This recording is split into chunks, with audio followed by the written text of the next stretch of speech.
పిల్లలు రక్తమాంసములు గలవారైనందున ఆ ప్రకారమే మరణము యొక్క బలము గలవానిని అనగా అపవాదిని మరణము ద్వారా నశింపజేయుటకును. చూడండి ఇక్కడి నుంచి, జీవితకాలమంతయు మరణ భయము చేత దాస్యమునకు లోబడిన వారిని విడిపించుటకును ఆయన కూడా రక్త మాంసములలో పాలివాడాయను.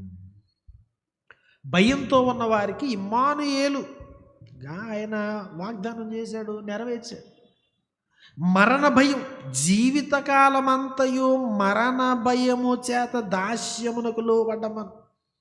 ఇట్లాంటి మానవాళికి ఆయన ఏం చేస్తున్నాడు? సొల్యూషను, రక్త మాంసములలో దేవుడే పాలివాడైపోయాడు, నరావతారం పొందినాడు. ఎన్ఫ్లెష్మెంట్ ఆఫ్ ద వర్డ్ అంట. వాక్యము శరీరధారి అయిపోయింది. మాంసము, రక్తము, ఎముకలు ఇవన్నీ కూడా ధరించుకున్నాడు ఆయన. పాలివాడు ఆయను. సో ఇమ్మానుయేలు తోడుగా ఉండడానికి. మరణ భయము, ఇట్లాంటి స్ట్రగుల్స్లో, భయంలో ఇంకా ఆయన ఏం చేసినాడు? భయానికి విరుగుడు క్రిస్మస్లో ఇమ్మానుయేలుగానే కాదు, కానీ ఆయన మరణమునకు లోబడిన వారిని విడిపించడానికి ఆయన ఆ పైన ఆ 14వ వచనంలో అంటాడు, మరణము యొక్క బలము గల అనగా అపవాదిని మరణము ద్వారా నశింపజేయుటకును. మరణము ద్వారా అంటే ఆయన మరణించి తిరిగి లేచి మరణాన్ని నశింపజేస్తున్నాడు, మృత్యుంజయుడు.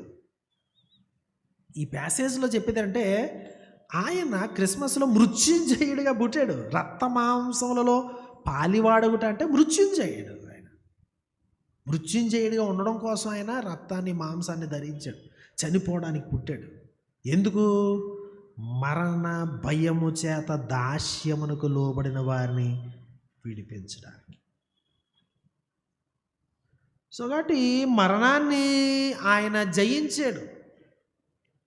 మన మరణ భయానికి కౌంటర్గా అంటే ఆయన సహాయం చేయగలడు.